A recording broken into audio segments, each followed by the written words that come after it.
Good evening, everyone. Welcome to round 6 of the JackknifeRacing.tv Formula 3 League here at Rudskogen. In the booth with me once again, after being relieved of safety car duties, is Bruce McLeod. Hello, hello. Thanks for having me back. Thanks for allowing me back in the room, and also thanks for giving me a formal warning and a penalty for last week's effort. Well, you did spin, rejoin badly, and then jump to pits. Didn't say it wasn't deserved, to be fair. But yeah, it's good to be back in the booth after a couple of weeks of running around. It was also really good to get the insight from Mr. Alan Kwan last week with his insights from the driver's seat. Yep, we did implement a change in the rules where people, if they just use the default setup we provide without coming around, getting back into the pits and refueling, now gives them around 9 laps of fuel in their tank, so they can get them tyres up to temperature and then have a few good flying laps to try and get that good time in. It's like you've been talking to someone who drives their cars properly and got some advice. Well, occasionally I like to open it up to a democratic conversation rather than just me telling them what to do. So, got a nice little 16 cars on the grid tonight, with the top 9 all within a second of each other, so quite a competitive top there, with Helmut, Nesterovic and Kwan very, very close together, which is good to see.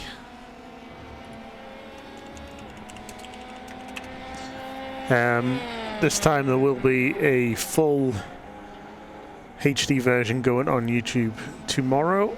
There was a little bit of problems with safety cars last week, which kind of ruined the first race show. The second one was good for anyone who watched it back, but this time we do. What are you saying? Do you mean what am I saying? There was a... No, well, I'm not even talking about you as a safety car. I'm talking about iRacing sending safety cars too. It was definitely a learning experience last week, sure. Doubt about that. And that's why we do what we do, to learn from our mistakes. Maybe our mistakes, but no, I think it's good. I think definitely some things to iron out.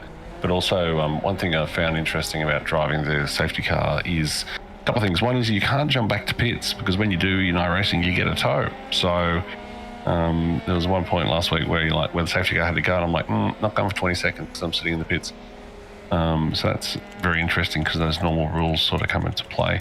The other thing too is, because of that, I literally couldn't jump out of the car. So I was literally sitting in the pit lane eating a burger, effectively, while that was all going. That's another reason. It's very you were in a Corvette on an American track, having a nice American pastime, so you kind of committed to the role at least. Of course, if you can do it, you can do it properly. So, as we're just winding down the last minute of practice, they've all had their time in as Armando decides to make his own line and then almost spin it, rejoining on the track. Good. It's like, believe it or not, my commentary software connected and worked full time. If you just change to, I don't know, our Mr. Alan Kwan and watch him go around, or someone else, and tell me who it is. Vincenzo Moroni. Look at that. Things are working the way they're supposed to. This show might actually be somewhat semi-professional after all. Well, I'm always professional, so it's all on you, Bruce. Okay, cool. All right, so here we are. So Rudskogen, what are your thoughts on this track, John? It has a nice flow. That's right, Rudskogen. And Rudskogen, I think, is roughly Scandinavian sounding. Sounds about right. Heard some off-track death. Yeah, I think just everyone getting ready to end. Rudskogen, I think I did I didn't do the TCR broadcast because not many people turned up. Unfortunately. So it's Rudskogen. It's from the actual Swede in the As chat. we watch the wall, a nice panning shot of the wall as that cars are too low to be seen behind it. Which is quite funny. Is Vinny first out on track? No, he's not, as usual. number 88. Number 2. On the... Weird. So hopefully, now that you're back, the sector times will still appear in purple, like we've had for the last 2 weeks when you were gone. Good to know. This is weird. Why am I seeing...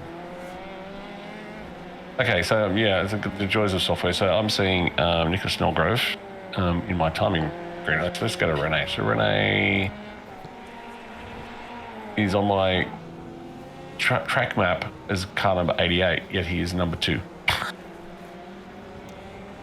Why is your track map broken? In my management software.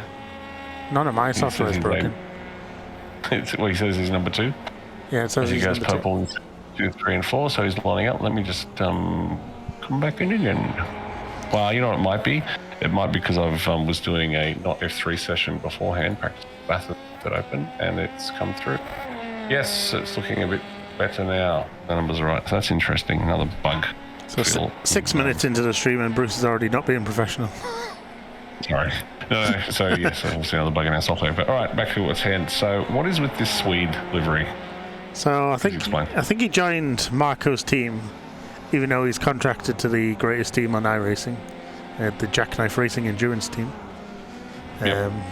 But I think he joined the team to do other races that he doesn't do with us on iRacing. And then he's obviously stolen Marco's livery, even though Marco doesn't turn up anymore to be in a natural team with Rene. Okay, so Rene has stolen the livery of his not a teammate. Good. Yes. That makes perfect sense. Oh, you gotta love it. He will be the first over the line to set the fastest lap so far, but Vincenzo Morone does have purple sector 2 with Daniel Nestor. I can't say his name when I need to on a broadcast. He's got sector 1. Nestorovic. It's not that hard. So it's going to be interesting. Where does Darren Bartz gets the fastest lap of the race so far? Of the qualifying so far was 16 flat, and then Nestorovic completely destroys that by 0.8 to take P1 off him, and a nice little gap to Rene, who apparently we should say something about Rene getting a 3K recently. His iRating is now 3003, sorry. On which account?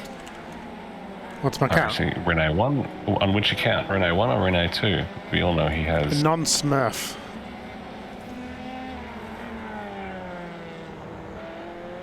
Okay. So, his actual account has got some actual iRating. Okay, good to know. I suppose it sort of defeats the point on the Smurf, but by having too much iRating on it, really doesn't it? Hey, look, I can see purple in the live timing. Yeah, purple is working these days, which is nice to see, especially for people at home. He's running helmets. That's the fastest lap of the race, 1:14.6. So good lap for him, but Vincenzo Moroni, good sector 2 and 4, and it's not enough to take pole by just 16 thousandths of a second. Nestorovic will be next. What can he do in that Volt fluorescent car? He does do enough, sorry, 14.4. So great laps there from Nestorovic.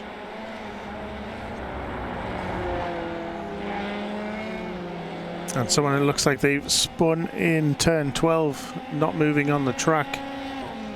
Not 100% sure who that is. It was Armando Vasquez.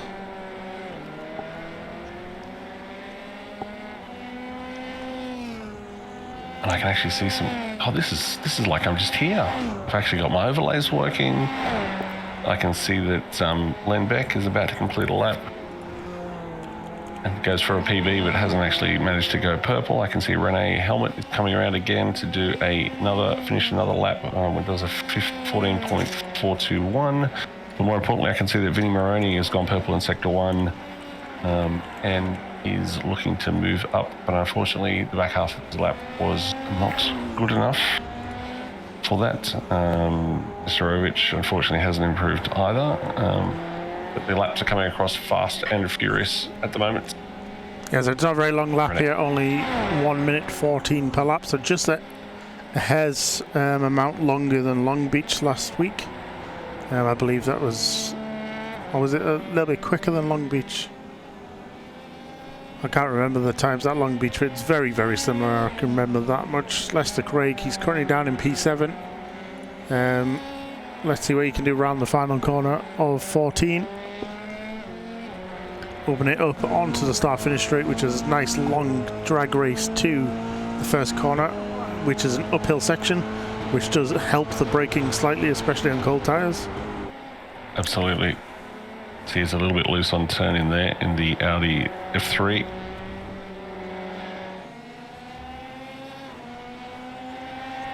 So Rene Helmut goes faster again. He does go purple now with a 13.7.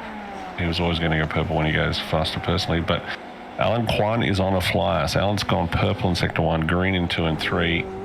Current delta is only, well, its current delta is only 1.2 seconds. So let's see what Alan can do as he comes across. He goes Personal third fastest with a 14.1. But not good enough for the top 2 spots on the grid. Still got plenty of time. The session hasn't even hit a halfway point yet, so there's still plenty of time for the temperate tyres to come up and there's laps to come in. Still waiting on times from Van Duffel and Solano. So we'll see what they can start to do as the session goes on. Looks like we're in for a good one tonight. Helmut, Nesterovic, Quine and Morone all within half a second. As Lester Craig puts in another PB for 14.6, so he's in the 14s as well. We have to come down, actually we have to come right down to P10 before we actually get to drop out of 13s. So at the moment we've only got Rene is the only one in the 13s. But Solano, purple first sector, green second sector. He goes a little bit slow to his personal in sector 3, but let's see what he can do around the final corner. Is he going to stay on track? No, he doesn't. He gets a 1x on the exit of that corner and it ruins his lap, unfortunately.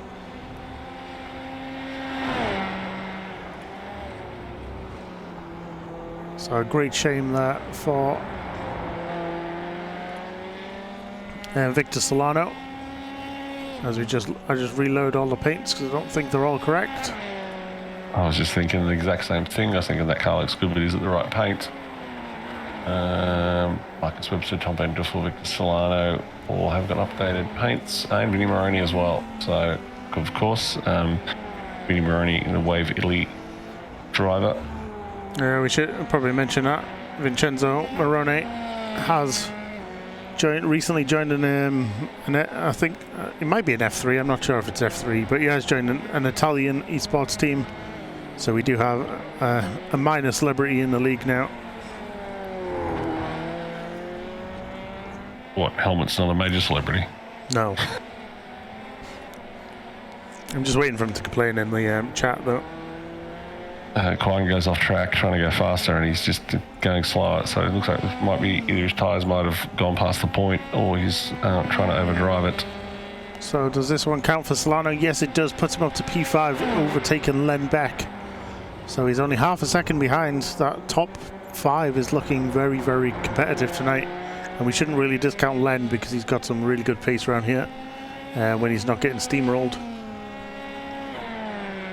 So looking down the back of the field, we also have a tight pack down the back with Anderson, Webster, Scriber and Bart's all in a nice little pack together, only covered by a second. But we know that those guys actually do have some good racing in the other part of the track. So definitely looking for a couple of different battle packs tonight, the different levels of ability, speed. So can Vasquez improve? This is a tricky track, by the way, in this car. From what I've done, it's a tricky track anyway because there's a lot of as we see a spinner trying to go around that Moroni. See him out, just going out of shot there. No, it was Nesterovic. Spun.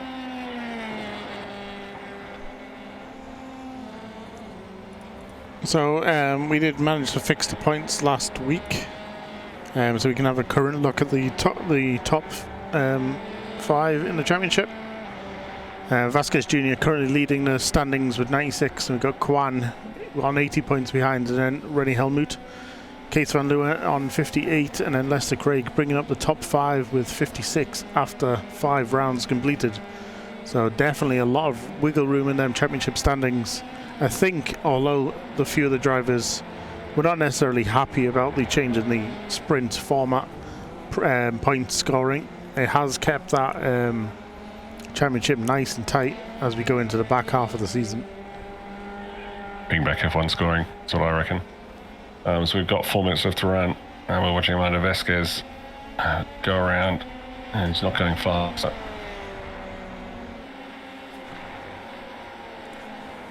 Just looking up and down the timing board. Victor Solano has gone green in Sector 2 and Sector 3, so he's looking to improve. I don't think it's not going to be fast enough for...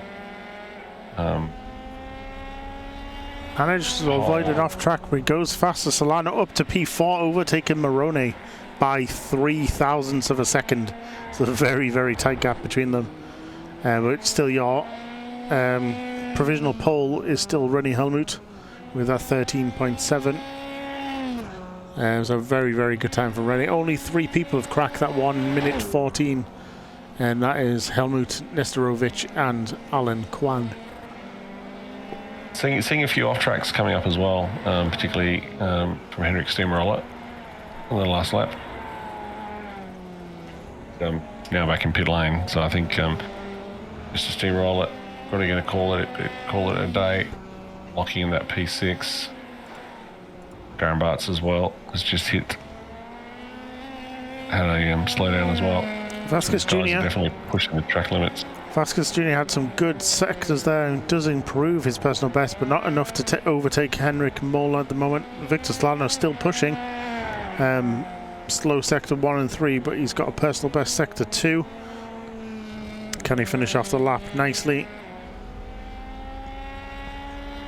It goes quicker again, but still not enough to break into that top 3. Needs a couple more tenths. Just looking actually on the pit exit, reminds me a little bit of Canada, like you just did in the V8s on stream on Thursdays. It has a nice flow to it on the outside of the first corner. Yeah, it's good actually. It makes it nice and safe because you typically want to keep the cars separate. It definitely does not unload you into the racing line, for sure. So at the moment we've got helmets on pole. Is pretty secure. Having said that, though, we have both Nestorovic and Kwan, who are literally within 200ths or both of them within 400ths, so less than half a tenth. 6 thousandths even. Very, very close between them. It's super close, so we're going to have nothing in it. And Vinny Moroni's clone is closed up as well. So we've got 3 tenths covering the top 5. So there's nothing in it pace-wise here tonight. Henrik has said you're not allowed to curse him tonight. Curse who? Henrik Moller. You were talking about how bad his off-tracks were. Well, go all he likes. We jump on board with Vinicius. Is there enough time to finish the lap? It's going to be tight, but I think so. Only being a 1 minute 13 lap, half a minute will be enough to get around. But I don't think P8 Len Beck will get that chance. I think he's too close to the start. Let's see how Vinicius gets around this final corner. So he's really struggling for grip there. And was pushing it understeer as he comes around that second corner.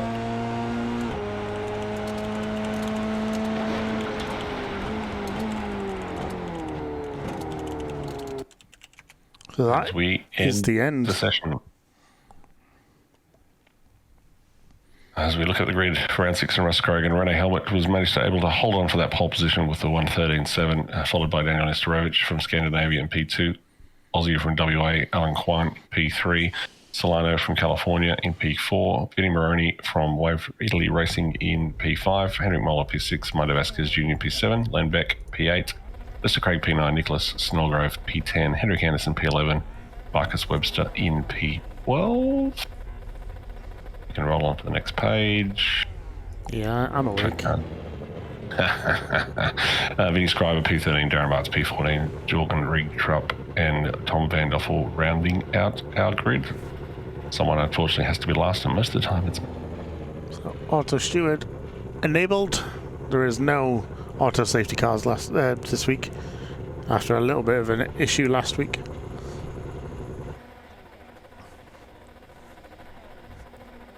Going to... Yeah, I think I'm going to... So we're just waiting for Mr. Helmut to get on the grid, and here he is. Lights are coming on. 3, 4, 5. And the cars are off. Looks like no one bogs down this week and gets to the first corner. Rennie Helmut defending bravely on that front. But looks like he moves across nicely just to claim it. If there's a spin at the back, Vincenzo Morone just doesn't have any luck at the moment.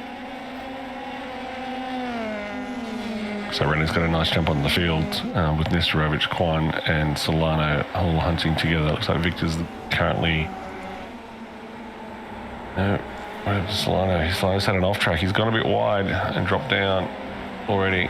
No, sorry, no, that's Vesca Junior. So I'm correct. So Armando is moving down the order. And Len Beck is dropping like a rock. So something's happened to Len. It looks like he's got a spin. Don't bend your wing too much, Len. Let's have a quick look what happened to Morone, because he was very, very quick. So it looks like Mr. Craig also had an incident, and Vinny Scriber as well, as we watch this replay. Vinny Scriber's had an issue as well. So while we were watching that replay, we had 2 other issues going on. We had both Len Beck and Vinny Scriber have some challenges. But your current leader is Mr. Helmut. Meanwhile, just do a quick refresh. Mr. Helmut is running away. He pulled out almost 8/10 in that lap. No, not almost. He did from Nesterovic in P2, Sloan in P3, Quine P4. So Len Beck's just come out of the pits. So Rennie Helmut get a nice gap out the front now to Nesterovic. 6/10 is how it is as they go through the snaking section down towards the hairpin. As Victor Solano's had an issue as well. And we'll try and come back to that later on, but we'll join back up with Nesterovic chasing down Rennie Helmut, for that gap is now 1.1 seconds. So what is happening with Rennie? He is just finding all the pace around Rudskogen. Yeah, but we do have a few nice little battles. Let's change that to the intervals so we can see how close. Vincenzo Morone trying to get right back up the field. Now him and Darren Bartz have had a little bit of a history back in Nürburgring, I think last season. Yep, coming together. These pair definitely don't hold any bars when it comes to and give no quarter when it comes to racing each other. Vinny's the faster of the two, but that doesn't mean Darren's is going to play lay down was there and let him come through. Vinny has thinks about it, moves back in again. And we see that Victor Solano's got a meatball as well, so something else has happened to him. He's in pit lane. So this is the crash. Maybe just an oversteer. That's all I can think of, really. He hits the... Yep. That's a meatball. So just went behind the trees. So it looks like he's dropped the right rear just onto the... touched the gravel. As we resume this battle between Bart and Morone, right as we go through the snaking section and then down through turn 8. I thought Darren had lost it then, but it was just the camera angle as he went through the compression. Here we go. Vinny's definitely having a look. Well, Darren locks up, just going into turn 10. And now it's a 3 wide. It's 3 wide. Tom Van Duffel just getting out of the way, I think. That's a spin. Behind. Who spun? That's Marcus Webster, is it? Yes, it is. Just losing the rear end. It's nice to see Marcus back after his child destroyed his TV. What? Yeah, big screen. The child destroyed it. I think there was something, a projectile thrown at the screen, and it went all like every colour in the world. And was the child then? I was going to say Australian, but I would never condone that. Was the child then put locked away in a room? All I can say is from the aftermath was the aftermath was Marcus just drinking his sorrows away and not taking part in F3.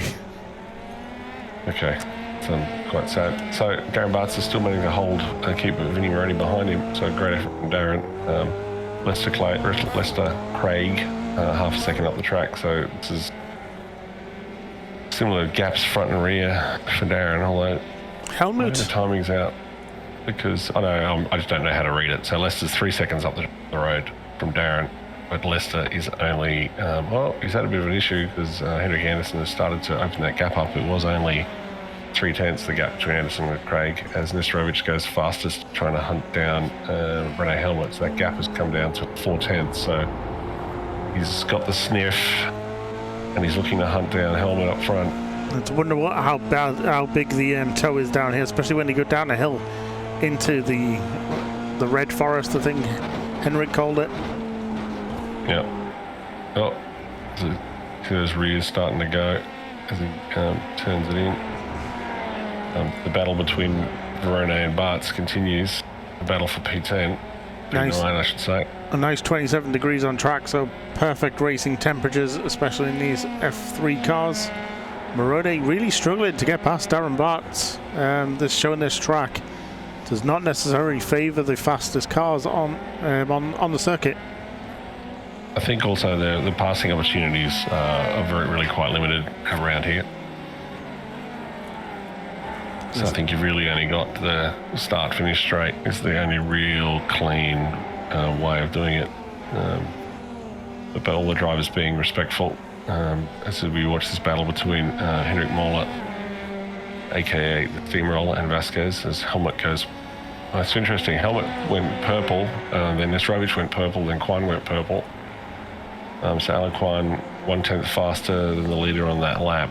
Still a second behind, so nothing's changing at the front. We'll keep an eye on it. We'll jump back there if we need to, but this is definitely the battle to watch at the moment. Snellgrove went off track. Snellgrove's had an issue. Looks like, has he got a meatball? No, I don't think so. He's just stuck where he is because of the tight track. Try to do a nice rejoin.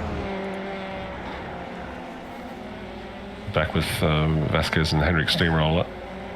Slightly different shades of yellow there. There you go, that battle for fourth, really, really close, only 0.3 in it. As Vasquez knows that Henrik well on track, especially in the F3s. He's just trying to find a way to get close to that rear diffuser of the Lara in front. And you can see the rear end of this car not playing nicely. It wants to try and, the rear end wants to be the leader and in front of the car, so it's trying to swap ends as you go through those sections. Alan Kwan's gone fastest. Nesterovic has set a new PB, so the gap is now down to 0.3 out front. So we might just quickly jump up, as good as this battle is, and have a look, just check in with our leaders. Yeah, so Nesterovic still trying to get past Rene, trying to get close enough to make that pass as they go through the long winding T3, T4 section of the track. But Alan is definitely benefiting from these two, trying to get ahead or trying to keep the Nesterovic behind. As Alan Kwan, that gap is now under a second, so this could be a great battle with half a race left to go. Something's just happened to Moroni while this has been going on. He was literally right up the gearbox of Darren Bartz, and that gap has just dropped back. And also another battle pack in front of that, Henrik Anderson and Lester Craig. Looks like Lester has just got past it. This is all going up and down the field, so Henrik locks a brake. So this is battle pack number 2, and then the next two behind this we have, here we are, the Bartz. And he's got past him, so Vinny Maroney has finally got the move done. Here we have a look. Takes a while, so Darren's a little bit, yeah, so Vinny gets a good power down, a good exit onto the straight. Oh, and Darren runs wide. Looks like his rear tyres are starting to say enough on the Tasmanian Devils car. great effort from Darren though. So that battle with Moroney, good clean racing, and likewise the Craig Anderson battle has also opened up. So once Lester got past, he's just run away. So the order's sort of normalising, but this is going to make our reverse grid just as interesting, very interesting. So as we go back to the battle for the lead, we've got Nesterovich, the meat in the sandwich, with Helmut and Kwan each 7/10 forward and back. So it's definitely interesting. They're only split by 1.4 seconds from first to third, so still plenty to play for. Tyres are probably not going to be too much of an issue unless they really start locking them up and wearing away that grip and raising the temperature. So Tom Van Duffel looks like he's had an issue, which has let Jordan Rigtrup catch him right up. A little bit of tyre smoke extending over the circuit, so there are a few mistakes being made. Great looking livery there on Jordan's car, if you like a bit of golds. And you blink and you look away, and looks like Vasquez is about to make a move on Mola. It looks like he's just done it actually. And just as I was about to point out, the Kwan has definitely closed up the back of Nesterovich. Sorry, I was just having a milkshake order taken. Yeah, so we just had the Vasquez-Mola battle has continued. It's the order has changed, and now Henrik has dropped behind. So it looks like, I don't know if these tyres are really dropping off or what we're seeing, because we're sort of seeing these tight battles where we've got what looks like a slower car in front, and once the order reverses, the car just walks away. So I don't know if we're just seeing a bit of driving or not. So it looks like Van Duffel's had an issue, he's gone to the pits. I'm trying to see exactly what happened. He loses the end and then decides to jump to the pits. Maybe he had suffered some damage somewhere. As Rennie Helmut continues to stay out front.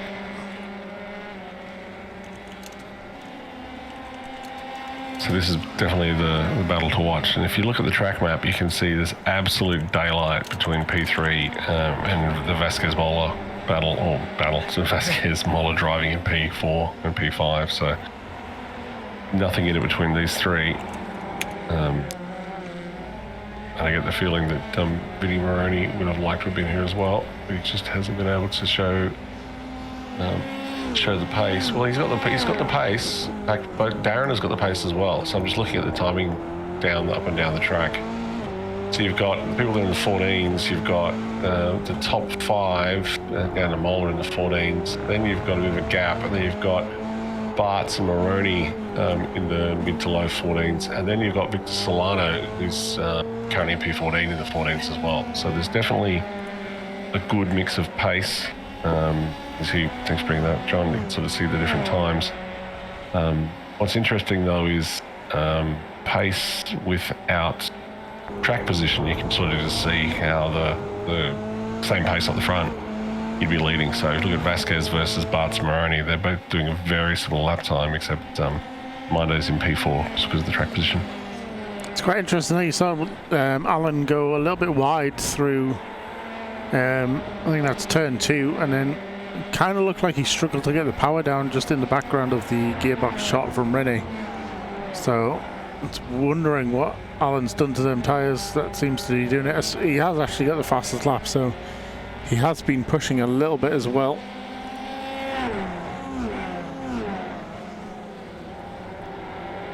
As Moroney gets very close to the back of Henrik Anderson. This is where Anderson goes wide. Yeah, Moroney just sails through. Victor Solano has crashed. Bad news for him. What's happened to him? As he parked it as well. Or is he going to do the same thing he did there? Oh, this is just a straight oversteer. Keeps it out of the wall, thankfully. Rigtrup has crashed. How did Rigtrup crash? Not 100% sure. It was very, very quickly after Solano. But I don't think these corners are related. Does he just also oversteer as the tyres get a little bit worn? Yes, he does. Just goes round. Managed to avoid everyone though, and Webster moves up a position into 11th. So I think one thing's really interesting about this, as I was just thinking through, is you can really see where time is made. So, John, if you want to just pick a random person who's towards the back, I don't want to pick a victim, I just want to pick someone. So let's just have a look at Nicholas, for example. And let's just go for that high shot again and watch him go through those chicanes as he comes around the next lap. And then let's have a look with Quan at the same thing. And what I'm really looking to try and point out here is just the usage of all the track width. So you can sort of see he nails the apex there. He sort of comes around and here's half a car length there, half a car width, half a car width. And up through here, you can sort of see how he's not on the green and sort of moving it around. And then if we go and watch our leaders come through, so let's just go jump on Nestorovic as he comes around and watch that pack come through. And just watch, I almost guarantee these guys will be using every inch of the track, push those lap times out. You'll see them open out, so go out to the curb. Yeah, right out on the right curb there, so that's half a car width. Going right out to the white line, that's another half a car width. And coming through this tight section, what I'm expecting, you'll see, so they're using all the green. So they basically constantly just opening up the track, and getting that more width. And that's just where you find the time. It's the knowing the track limits, pushing the track limits, and just using every inch. Just let you carry more speed and let you go faster. Down so it's not meant to be a criticism. Unfortunately, had a crash as well. So through Alan and Darren Bartz, as we reassess that track we've just been talking about, it goes very wide through the second apex of that long corner and does what Victor Solano did, just over rotates in the wall with the meatball. Yeah, so I think what you see there is the grip levels has fallen away and it's caught Darren out. He's just gone in too fast, pushed wide with understeer, and then wasn't able to bring it back, unfortunately, which is put it tied to what was a really good race up until that point. This battle for P1 is heating up. Now, it's now down to 5 tenths between first and third. So this will make the interview interesting. So this was P2, 2 laps to go. So my guess is that Nestorovic and Quan have been running at Rene's pace. Doesn't mean that pushing, but you find Rene's probably been pushing a little bit harder, giving a bit of reprieve to Nestorovic and Quan with a bit of draft relief. Although it's hard to tell, well, interesting to see because the trailing wake of the F3 could have also been burning out their tyres, so we'll talk about that in the next couple of minutes, but this is nothing between these three. It's definitely a good standard of racing from the three of them. It's nice to have such a competitive end to a race as well. Very, very close. Up to 8 tenths now between the top three as Nestorovic kind of pulls out of the tow.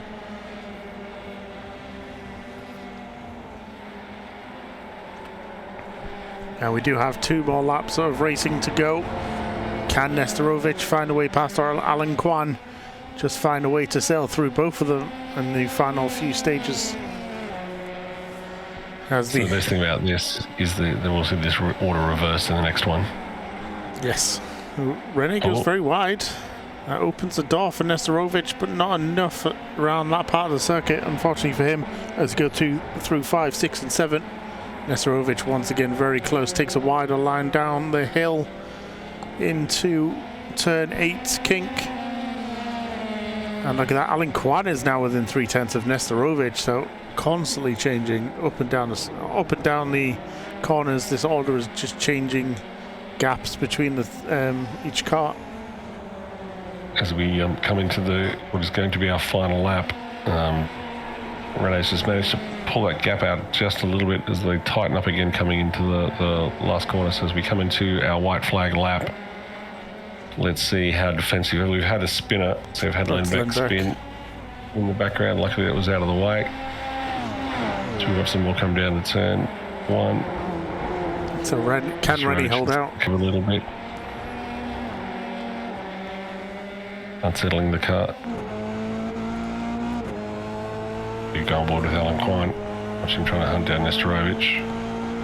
up to the roll bar. So this is probably going to be the good position to watch Nesterovic try to make that move. He goes a bit tighter. See the rear end twitching. Not enough grip to run through this left-right complex. Alan goes a bit wrong. There's a couple of different lines through here. Has Helmet done enough? That's the question. Right now, he definitely has. There's only 3 more corners before the start-finish line, and that is not a start-finish line. That is all the way up the circuit. That is about 40% up. And as the commentator tries to curse and change the result. Looks like you are correct. Nesterovic has to think about it. There's nowhere to go. Yeah, I think that's just, they're just going to have to settle for the positions. Rene does everything to break the toe. And what a fantastic race from the top 3. Helmut, Nesterovic and Kwan. Amazing racing from the 3 of them.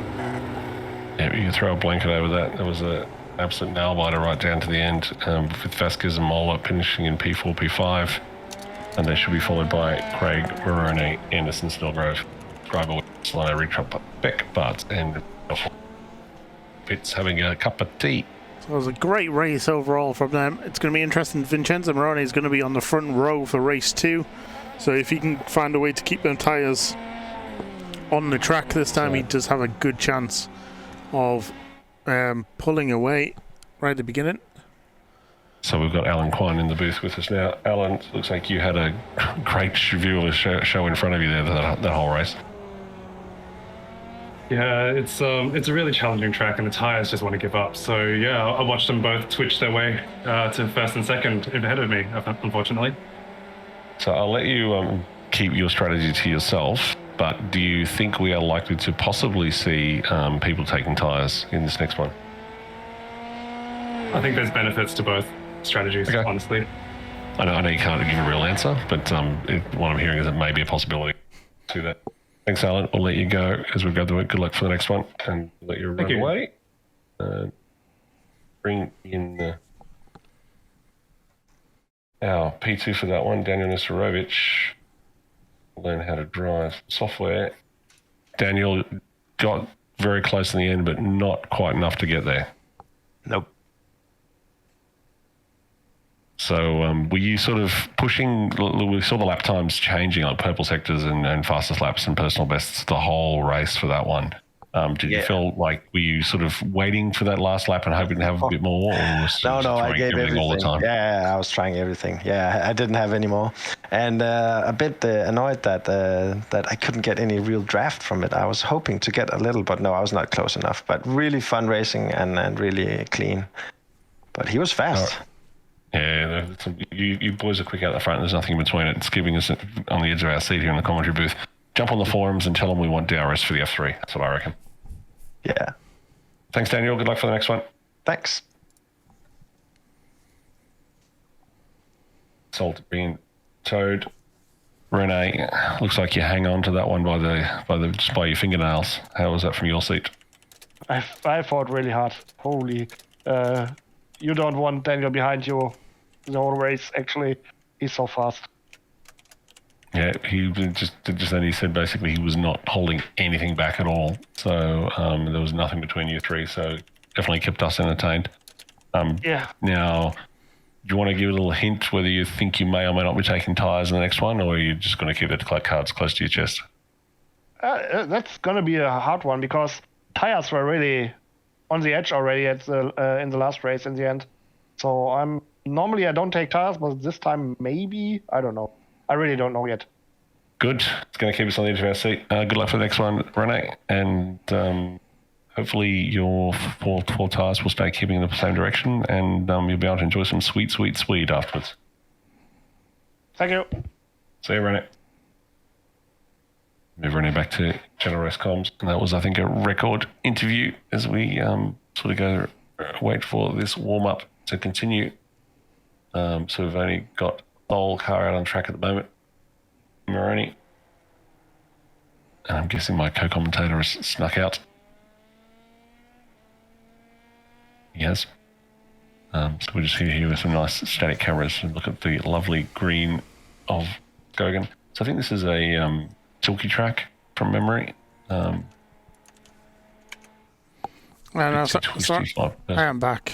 I just had to reply to a quick email. Life gets in the way.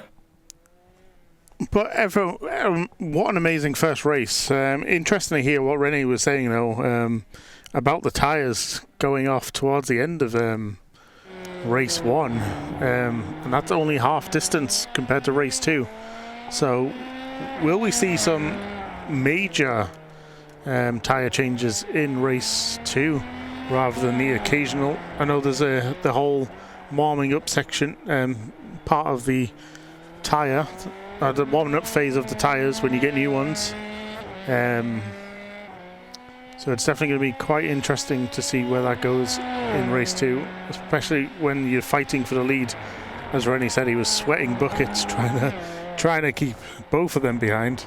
But a fantastic show of talent by not just the top 3, but especially the top 3. No problem. I'm just going to take 2 seconds and step away from the microphone. I'll be back in a moment. Maybe not in time for the start, but I'll be back in definitely time for lap 2.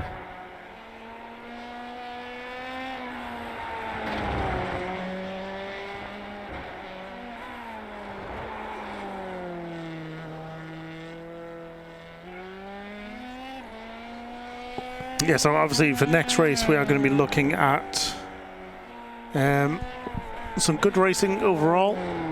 Vincenzo going to be at the front on race 2, and that's going to be interesting to see how he gets away this time, because he did have that unfortunate spin in race 1.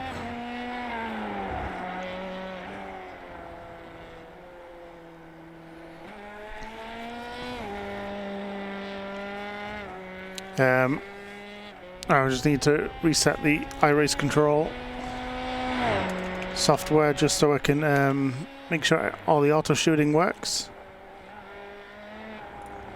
So just bear with me briefly.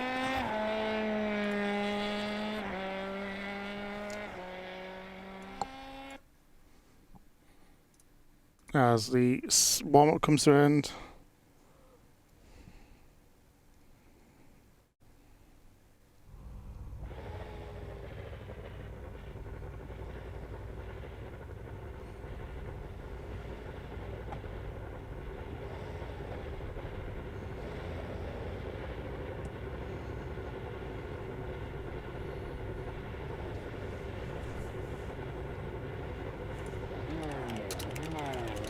Henrik Anderson on poles will be interesting.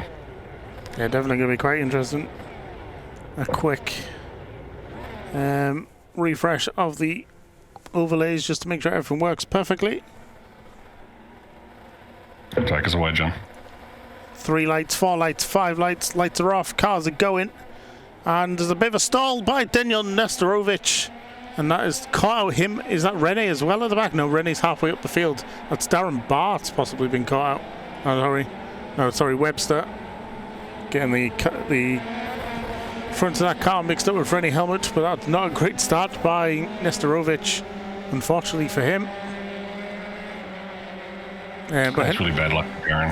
Henrik Anderson gets a huge gap at the beginning and then goes offline. You can't call that a curse on me, because Henrik went off before I said it.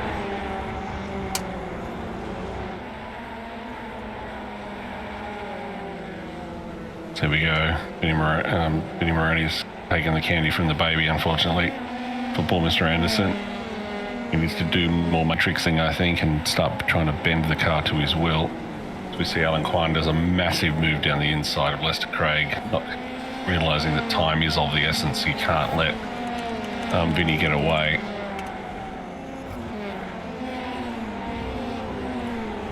So we're seeing a massive shuffling of the order as we normally do in the feature race with the reverse grid. So we're looking at Henrik Steamroller on the back of Victor Solano. No, we're not. Yes, we are. Changing liveries, tricking me out. Okay, we run across the stripe, come start a lap 2. Moroni jumping out to almost a 1 second lead over Henrik Anderson. Alan Quine moves up to P3. Lester Craig, Rene Helmut's in P5, followed by Vasquez and Solano. So Unfortunately, Nestorovic has not been able to make that clear run, getting caught up at the start. He's still down in P13. Sometimes you get lucky, sometimes you don't. Yeah, so we get a bit of a breather. very close. I was going to say very close top 5 as Henrik Andersen goes offline. But rejoins respectfully. Everyone's still very close on that lap 2. Everyone's still very close. But it's nice to see such good driving up and down the field, as looks like Solana goes a bit wide there and allows Henrik Moller to get alongside. Is it going to be enough?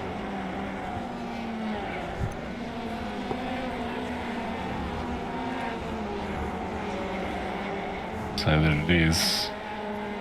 We watch this battle for P3 at the moment. Leicester, who was showing a good turn of speed last week at Long Beach, is running a little bit slower this week. Rene has a look down the inside. Thinks better of it. Backs out. So unfortunately for Rene, this is letting Vincenzo and Alan walk away a bit at the front.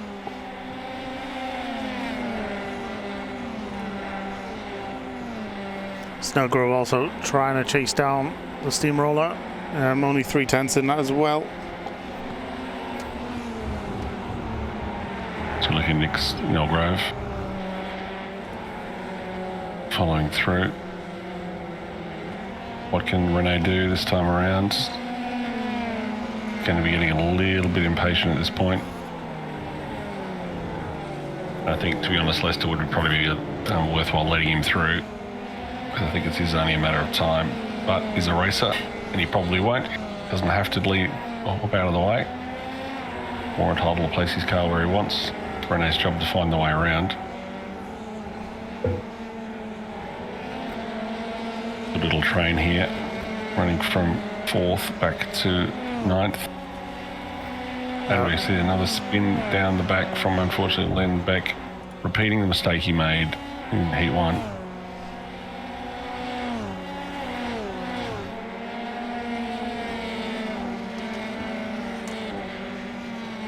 Rene still hasn't been able to get the move done on Leicester. Mr. Vasquez now thinking about a move on Mr. Helmet. Henrik Steamroller runs a little bit wide.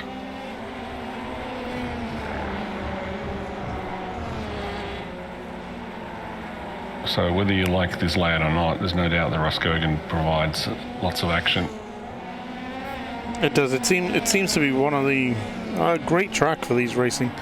It seems to be not many competitors actually like the track, but just like Kota, it seems to provide a lot of good action, as Rennie Helmut is trying to get past Craig, as I accidentally clicked the jump to beginning button. Wonder what was going on there. Let's just put myself back on. Oh, look, I'm even back on live. It's right next to my next track position button, which I was looking for. But Rennie looks like he has a bit of a run on Leicester. Leicester's going to hold that inside line, avoiding the vortex of danger being too bad. But that speed is just carried by Rennie Helmut, and I think that allows Vasquez through as well. Yes, I think what Rene did there was he deliberately went hard on the outside to set up the following corner. As we watch, Leicester's just been swamped now with 4 cars, now the 5 cars getting past. So he's a bit rattled by that, I think. Not in a bad way, but he's just unfortunately been pushed out of alignment. Not pushed off the track, but just sort of which compromised his exit, which let the whole gaggle of cars come past him. Now, like we predicted, Maroney has got himself a nice little gap since he started on that front row. 2 seconds to Kwan now, with Rennie Helmut 3.3 seconds behind Kwan, so very, very open at the front compared to race 1. However, at the beginning of race 1, it did look pretty wide open, and all the gaps did come down. So it's definitely going to be interesting to see, can Solano and Vasquez keep up with Rennie Helmut and find a way to overtake. Okay, so you're in Alan's shoes. So you've got Vinny, 2 seconds up the road, but you've still got 20 odd laps to run, and you know the tyres are marginal. What are you doing, John? Are you just trying to push as hard as you can and go the hunt, or are you trying to save a bit of tyres? What are your thoughts? I mean, I'm not one who can save tyres, save fuel, but Alan could be. He's got a lot of experience in the F3s. He probably knows how to manage a race a bit longer. We've had some touch and go races as well, where Alan has just managed to stretch it out just a little bit further. Yeah, so I don't think fuel saving will be on the cards at all, but I'm just wondering whether it's that, trying to keep the car a little bit straighter, just trying to just look after those tyres a bit. And also it's thinking about the strategy now. Do you take tyres? Do you not? So do we know what the taking tyres adds to the pit stop? I can't remember. I think it's up to 15 seconds potentially. If I remember correctly, from just trying to remember the pit time numbers of previous races when some people have taken tyres. I think it is about 15-20 seconds, a bit quicker than GT car tyres, which you'd expect. Just the huge wheel nut in the middle with nice regulated pit crew. So Vinnie Moroni is definitely not holding back at all. He pulled out 6/10 on that last lap with basically a 14 dead, with Alan Kwan doing a 14.6, the same pace as Rene Helmet. So there's a massive difference in pace at the moment between those two. So I don't know if Alan had a bit of a issue or not, or he's just holding back. So Alan, I say that as Alan does a PB in Sector 2, so he's definitely right at this moment pushing. Trying to make you look like a liar. For Sector 3, so nothing between them in Sector 3, so he's right on it there. As we just saw Rene Helmet and Tom Van Der. Rene Helmet getting a off track by the looks. It was very, very close. Almost both Vasquez and Solano went into the car in front, and that was going to be very tight. Already Helmet. What? How did they avoid contact? That is very, very lucky for all three of them, to be honest. Let's see if we can get this a nice chopper view. As Rene Helmet sees Vasquez looking around the outside, and then he just loses the rear end, and somehow Solano manages to keep it out the back of the number 2 car. So what it looks like there is it looked like, you could hear it on the radio, it looked like Rene got a slow down, and he was trying to bleed it off going into the corner, and either that or it distracted him, or he just pushed too hard. And now he's kind of getting swamped as well from Lester Craig and Snellgrove behind him. So maybe he's pushed a bit too hard on his tyres, and that's had an issue. That's been the start of that whole thing. Vinnie Moroni does a 14.2, Alan Kwan does a 14.3, so nothing. They're back to a 10th behind, but Vinnie Moroni's still opening up that gap ever so slightly.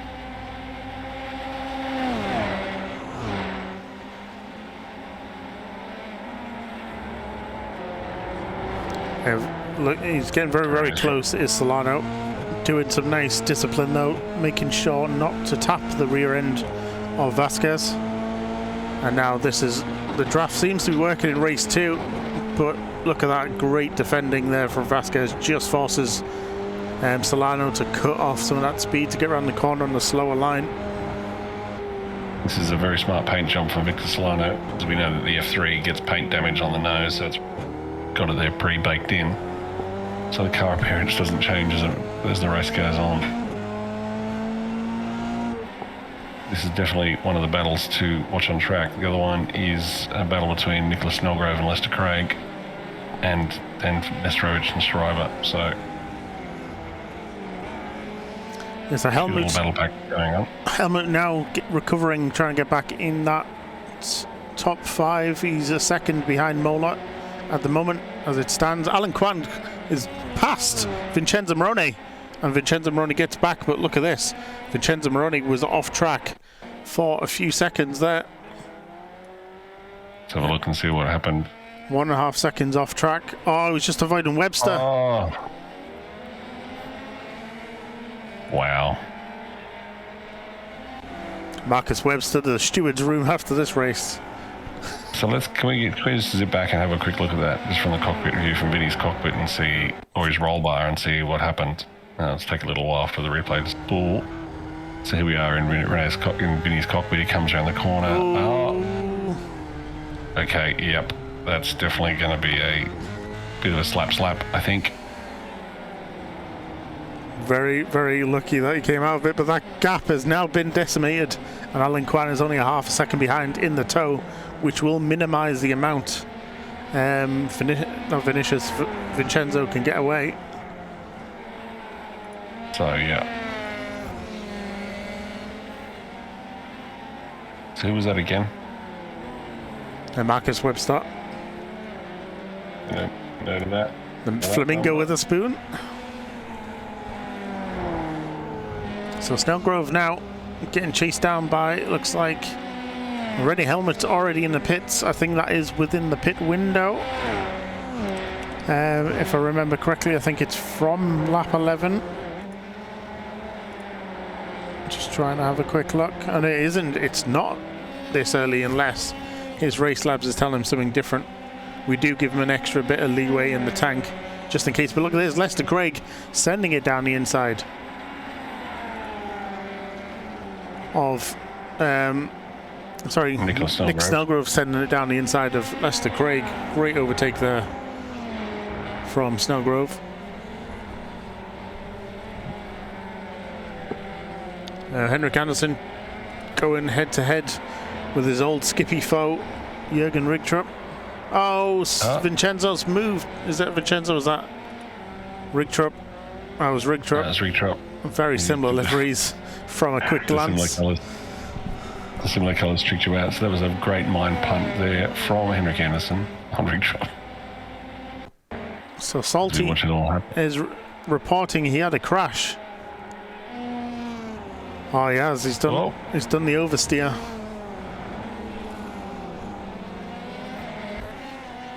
Hopefully that's the only crash of the day or the weekend. Alan Kwan just losing a little bit of touch on Vincenzo at the moment.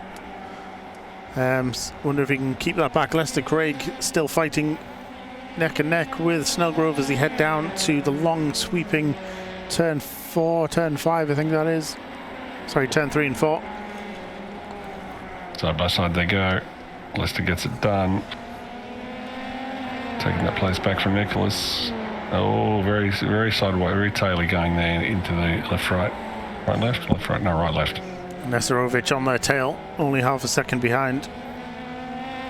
So Alan Kwan, this is doing him well for the championship, especially after race 1, and Vasquez will be hanging in there a little bit too, but that's still going to be some losses.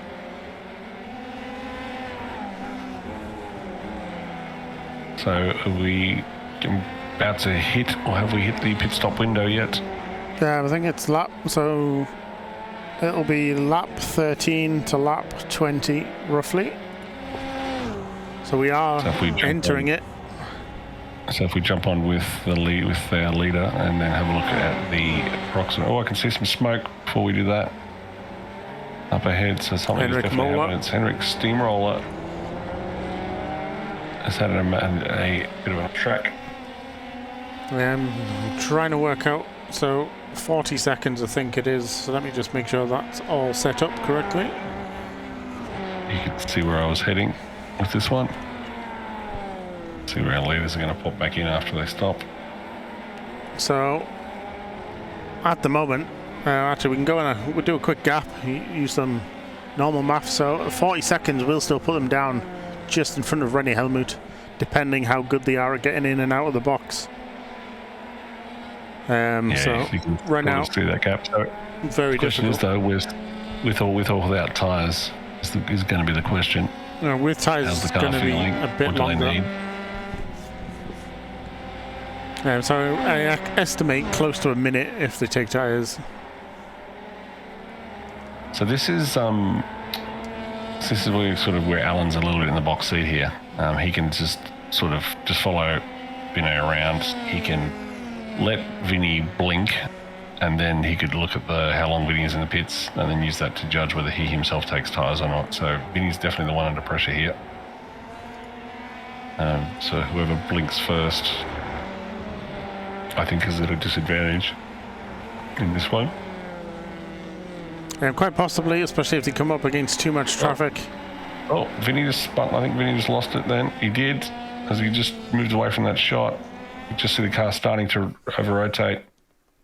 You just scrub back. You can see just here.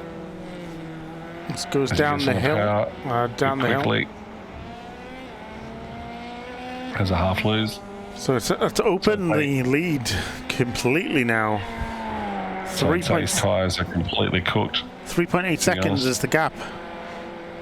Not as close as race 1 was. That was a very, very, very close in the first race. So my gut is we will be seeing people take tyres. It is quite possible, especially if spins like that keep happening. Henrik Mola, Nesterovic and Snellgrove all in a line like 3 little ducks. So this is where, if I'm currently running in P12, Mr. Rene Helmet, I will definitely have taken fresh tyres. So he should be one we should be looking at, I think. He definitely didn't. Oh, he didn't? Nope. Interesting. I would have thought that he would have. Given that he was sort of forced in. Looking for a fresh tyre advantage. Yeah, they're going to be really slow for 2-3 laps. Maybe a little less at Rudskogen because of how tight and twisty the circuit is. Could open up tonight with some good warm-up phases. As Vincenzo, nice, that was the old crash. Lock up there from Daniel Nesterovic. Not a great second race for him at the moment, still down in P7. Let's take that back to interval so we can see the nice little battles demonstrated perfectly. Henrik is... It's not a... he locks that front right and runs wide as they both go into the pits. This will be great. Let's just stay on this shot here and we can watch this battle in pit lane. This will be absolutely fascinating as we see them both go... Oh, and Henrik Moller really running out the back. So this is the race in pit lane. I don't we should see, because of the qualifying order, we should see Henrik Moller behind... Or is he going to be in front? Does it swap here? We'll see. Henrik's going to pull up in front. This is just absolutely fascinating battle to watch. We've never really watched this in the league before. So now if we just jump back one car and we can watch from the roll hoop of the car behind, and we're just going to see who's taking tyres, who's not. I don't think either of them are going to take tyres, you know, as Henrik Anderson gets in shot too. And very rudely just drives through the pair of them. It's like none of them are taking tyres. This is a long stop. 20 odd seconds in the box for both Mola and Nesterovic. Have they not turned their fast repairs on? I think we are taking tyres. That's what I think is happening. Here we go.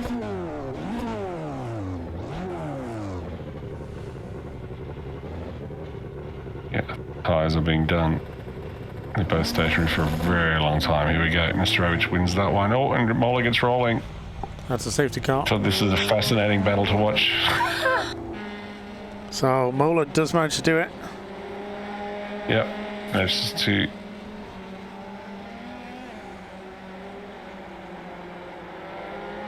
Manages to make the pass in pit lane. So it almost came together in the pit lane as well. Initially, Nesterovic caught Henrik out, caused him to understeer almost into the barrier, and then as he hit the pit timing line, or the speed capture line, that's when Henrik nearly went in the back of Nesterovic. So everyone's a lap down. These boys are all a lap down now, so yellow flags may come into play. But what's really interesting, that is probably the most fascinating and yet slowest pass we've seen.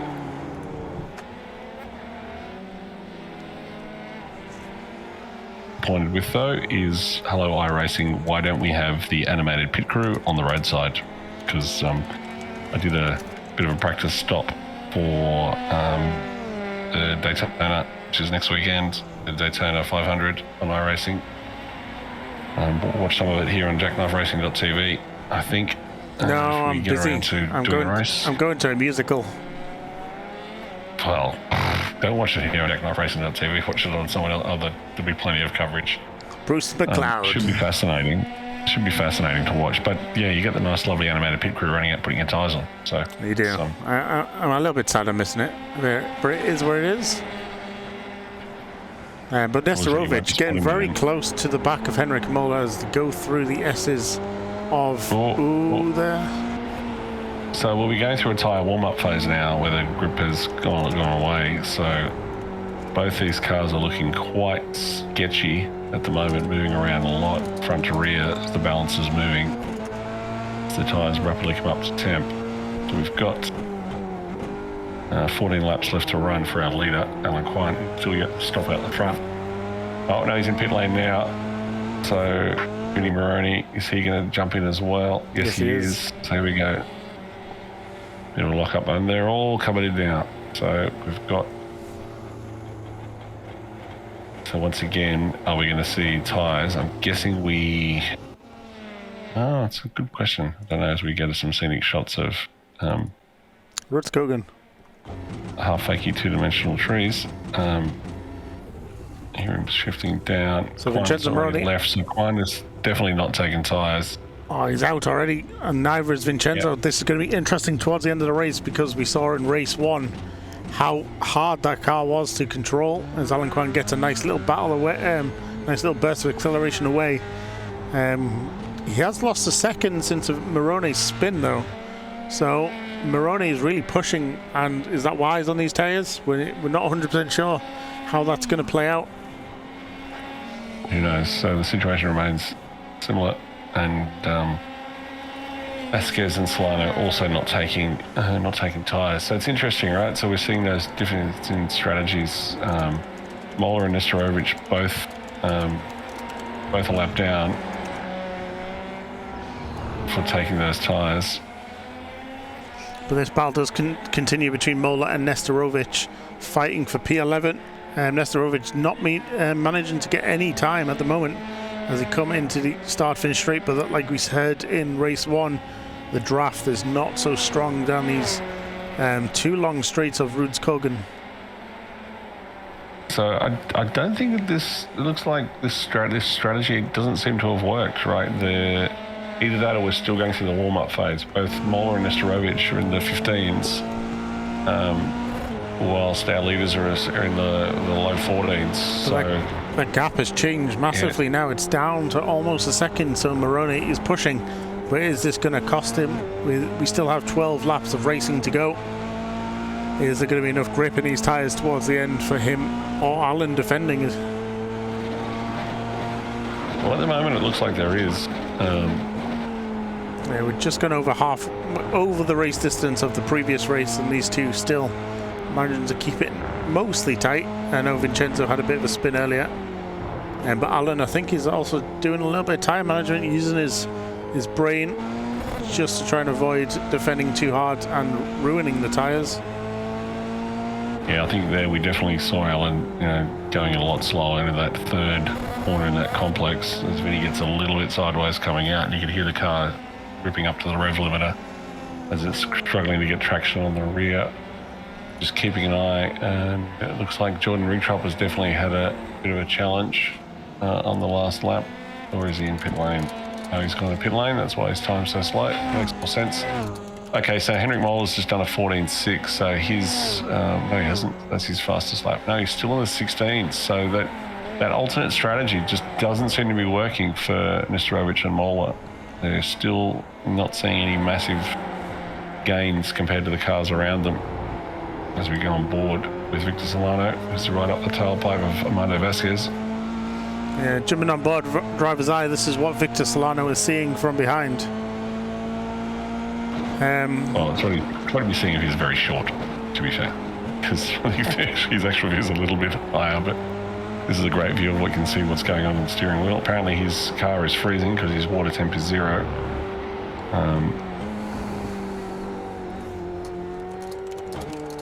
Definitely think short shifting there, trying to keep the rear under control.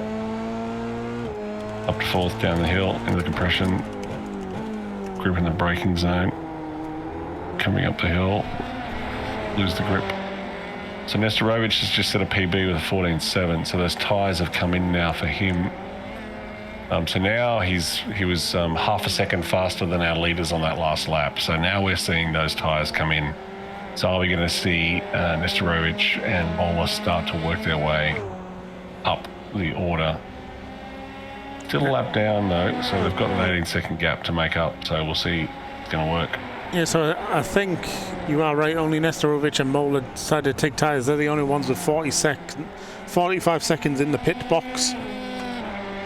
So quite a lot of time actually to change them tyres.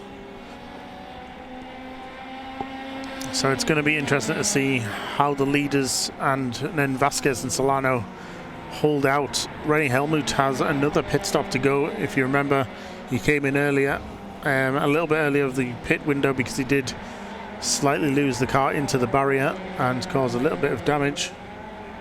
Yeah, so it looks like the lap time gain just isn't there, unfortunately, on this alternate strategy because they're only now, and so Alan. Oh, they had speeding penalties. There you go. So there I go from looking like an absolute genius to not know what the fuck I'm talking about. Oh, they both went hot into the pit line, didn't they? Yeah, they both did. So it was a race of the penalties then. Well. That explains it because I didn't think the take tyres was going to take that long. So interesting. Should have taken tyres. Should have rolled the dice, boys. My hot tip. You're already taking a speeding penalty. You might as well come in as well. Exactly. Well, you can't make. I don't think you can. You make the change. I think you can before you hit the pit, but I think it's where you are, right? So I know when I'm doing my longer weekly race, when I'm down the back, I definitely take a bit more of I take a higher risk of strategy. So we have manual safety cars. I stop 3 laps in a row, just topping the tank up every time, and I didn't do a single stop with under green, and I managed to get all my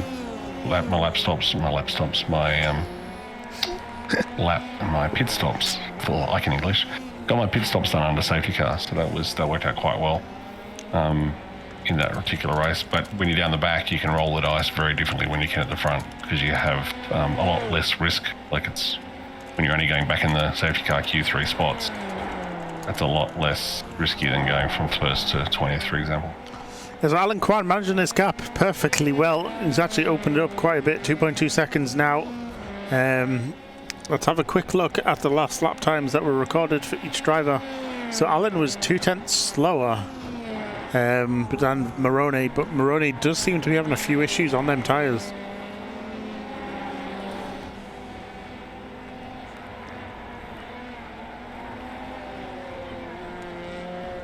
Solano now just losing a bit of a gap on Vasquez, dropping down to 0.5 of a second. Let's see what Vasquez can do to try and pull this gap away. He does increase it by another 1/10 and Solano goes off track. No one's in danger of a drive-through right now.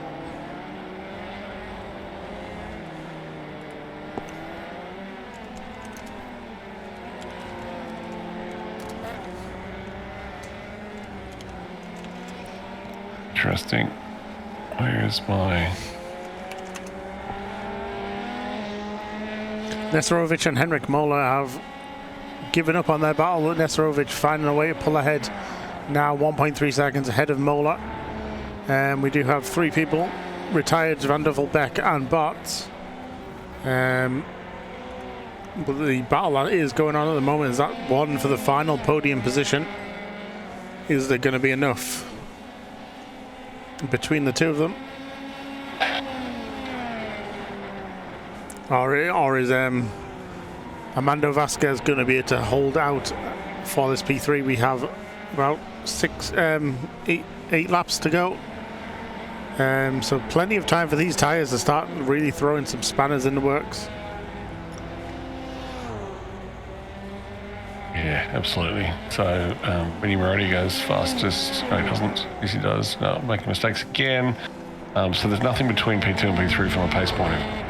Alan Kwan just starting to roll that lead out a few tenths every lap to just extending. Yeah, so very, very close. Just swapping better laps between the two of them. Vasquez been about 3/10 faster in the previous 2 laps than Solano. But look at this, Solano's already cut that 6/10 deficit in 2. Now down to that 3/10.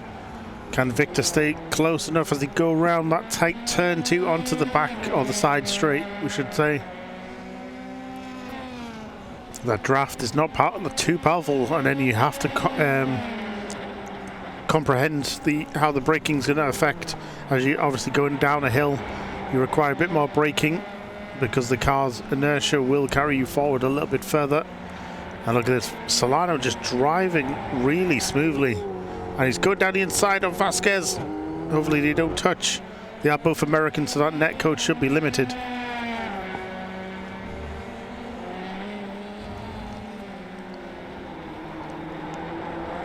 Have a look.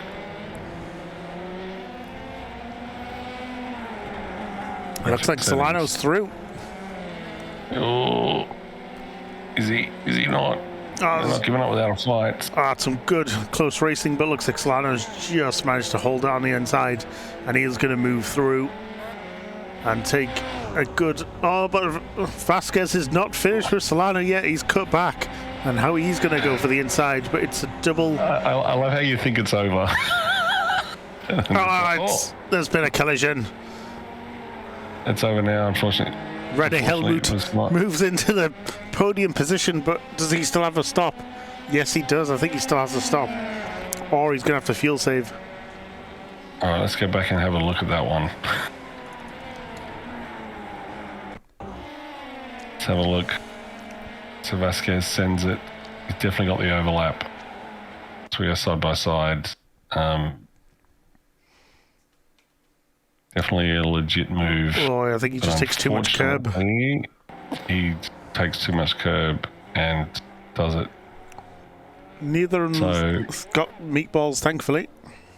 No, so he was definitely entitled to send it. I think he just got very unlucky with the second half of the corner. Wait, where's he gone? Solano has jumped to the pits. Might have broken the suspension. Or not.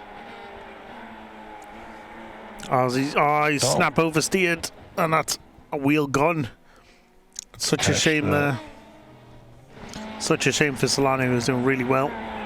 Has retired from the session, I believe. I mean, I understand completely. But Rene Helmut, does he have enough to splash and dash and get out again? That is going to be the $1 million question now. Based on just pit lane time alone, no. But fuel saving, it's a tight yes.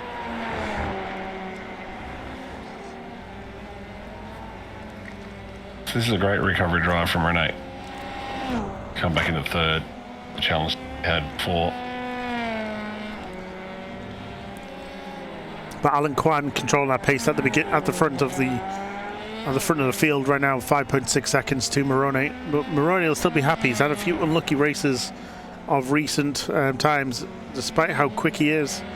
And it's nice to see him back up on the podium positions. So, are we sure that Rene doesn't have to stop again? And I think he's going to be tight. It's going to be very tight to stopping again.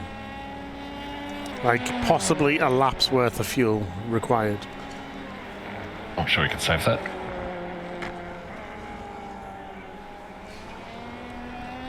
Power of Swede. Everyone else pretty much spread out in race 2.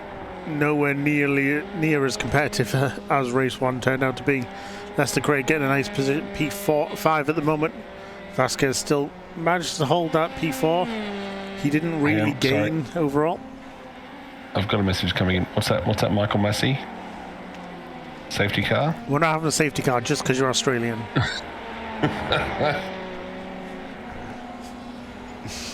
We love a good safety car.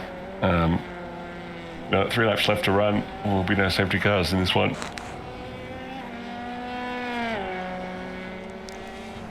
tie things up. Nesterovic, he did manage somewhere to get past. Did he get past? Oh, he did get past. Let's go back. 26 minutes into the race. It was quite a while ago that we missed because we didn't think this was going to change. That's very wide. High racing really doesn't like you right now. Did I just break your machine? Yeah, pretty much. Because it couldn't spool back when it needed to. Sort of did, but didn't really. Well, we're back live now. Nesterovic currently occupying that P9 position. That was worth at least a few championship points at the end of the race. But Alan Kwan, I'm surprised. After what they said in the race one, let's see what the temperature is on track actually. 26 degrees, so it's only dropped 1 degree Celsius. So you wouldn't really expect the tyre wear to improve much with such little temperature variance. That's so cool. Not as in cool, as in wow, that's cool, but cool as in not hot. So, if the tyres are burning apart in this track temp, I hate to think what it'd be like in a Bathurst afternoon. We'll find out tomorrow. 47 degrees. You get to find out this time tomorrow? Actually, you get to find out more specifically. Yeah, well, that's all good. Put the most experienced Bathurst driver in the hot session. Just don't expect him to put lap time together. Marcus Webster has gone off track again. What's happened to him? Oh, he just goes a bit wide. No, as he's cutting back, he goes a little bit narrow. That's not how you balance out going a little bit wide, Marcus. Yeah, but look at that gap for Alan. It's just... We didn't think it was going to be this far apart when they both came out the pits, about a second apart. And then Vincenzo got very, very close to him. But it just looks like that maybe the tyres aren't there anymore. Vincenzo did spin it around and light up the rears about lap 10. It looks like he is really struggling on them tyres actually, out of the low speed corners. Yeah, lap times have dropped off to, half a second or so. These top guys are normally pretty damn consistent. So that we've dropped out to just close to the 15s, not quite, but close to the 15s. So we've definitely dropped out, but there's sort of, with this one left to run, there's no point to push and chuck it in the wall. Yeah, Alan can like pretty much manage to stretch it out. He is going for it at least. No one's behind him. That's only position 12, Mr. Jürgen Rigtrup. So he does have a bit of a gap. Rene is gonna. This has got to be a great fuel save from Rene. Almost as good as Alan's first ever race with us, where he just decided to see if he could go as long as possible. Because he wanted to add some rules to our rulebook. Oh no, sorry, that was Merrin's. Merrin went full, right, and Alan did like a 20-second chase and couldn't quite get that final second. Yeah, it was an amazing race. You want to watch it? Go back. It should be on YouTube somewhere, I'm guessing. No, it's not. Okay, well then it's back in our fond memories. But René Helmut coming round the corner for the. Oh, sorry, not René Helmut. Alan Kwan is coming round. The final time, the checkered flag is out, and Alan Kwan wins the feature race at Rudskogen. I think quickly jump back to Nesterovic, we'll see that as great as that shot is, Nesterovic. The boys remembering one of the long forgotten rules that you have to have enough fuel to go back to the pits. No one's ever cared about that. I mean, they are true. I was looking at Nesterovic, sends it down the inside of Vinicius Scriber, and what a pass there from Nesterovic to get yet another point. Yep, someone's written the rule book.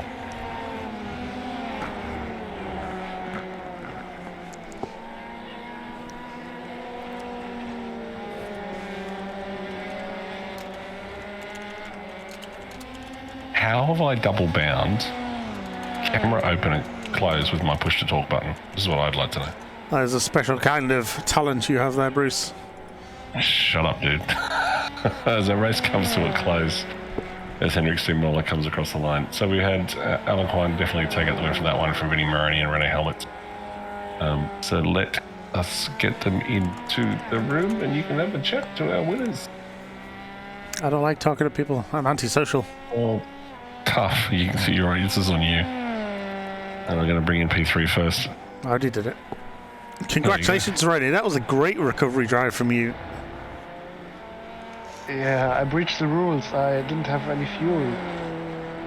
We've never ever enforced that, to be fair. That's good.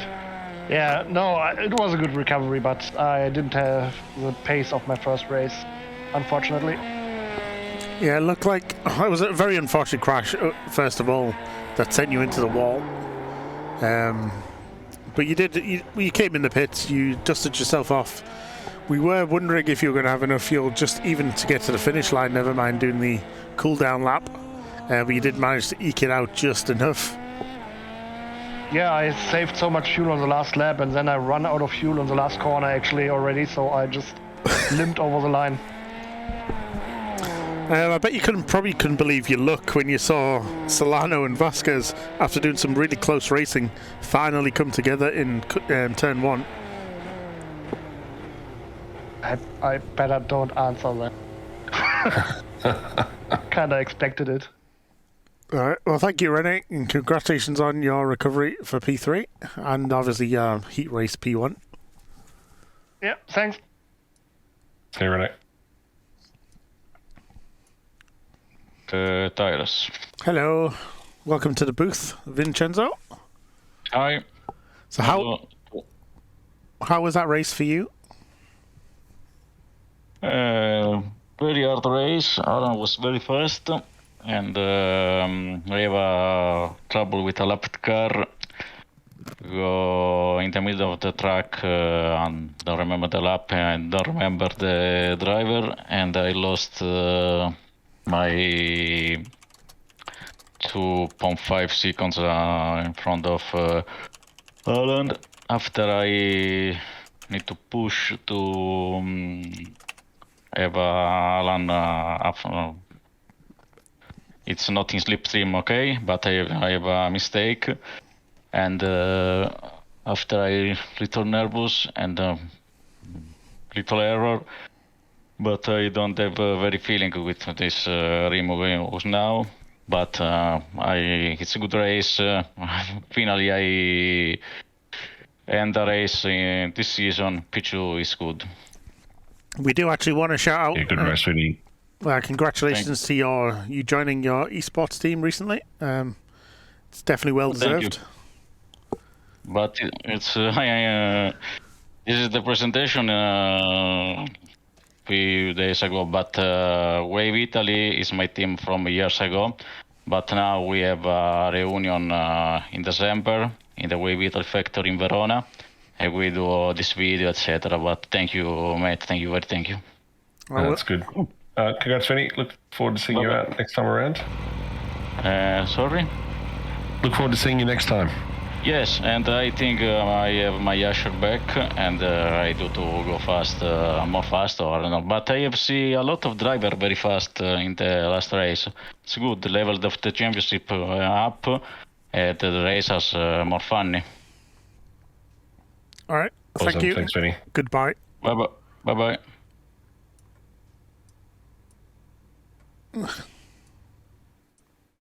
Hello, Alan. Welcome to your winner's podium, I suppose. How was that for you? Yeah, it was pretty good. I thought taking tires was the right strategy. And it was, yeah, I was watching the interval the whole time just to make sure that it would work. And it did. So you're saying you took take tires? Yeah, I took tires. That was my strategy going in. And I was reassessing that over the first 10 laps, just looking at the interval. So how did you find Rudskogen overall? I really like it because it just never stops. There's not really any straights, at least in my brain. So you're always going over crests, you're always taking corners, and the tires just take a beating around here. Yeah, obviously a little bit more spread out in race number 2. You got maybe a little bit lucky when Vincenzo had to take some avoiding action to a stranded car in with a slightly bad reversal. Yeah, I saw that, and I kind of made a half-hearted pass just to let him know I was there. I wasn't really gonna force it too much because he and I have come together before, and I don't want to do that again. Well, thank you for joining us for another great racing. You're 2 points behind Vasquez in the championship, so very, very, very close. Darn, that is tight. Okay, yeah, good stuff. Thank you, guys. Thanks for putting on a good show. All right, Thanks, you're Alan. welcome. And thanks for stepping in last week when some of us had to eat burgers in a safety car. That sounds, yeah, that was lovely. It was a lot of fun. Thanks, guys. You're welcome back anytime. Take us home, John. Yeah, so that's us. We're going to say goodnight. Thank you for everyone who watched, commented, and we do appreciate it. There's the championship there. Vasquez, Kwan, and Helmut all very close. All 3 have breached that 100-point gap. 100-point ceiling. So very, very good rounds to come in 7, 8, and 9. Next week we are at Twin Ring MotoG, which is a beautiful track. I reckon it's going to be really good for the downforce cars. And I think the draft will be quite interesting around that. It definitely will be. Haven't done that many laps around. I've done a few around Motegi. Very Japanese, very technical, as you sort of pointed out in Discord. Looking forward to it next week. So we'll see you all then. Yep, so good night, everyone, and we will see you next week. Bye.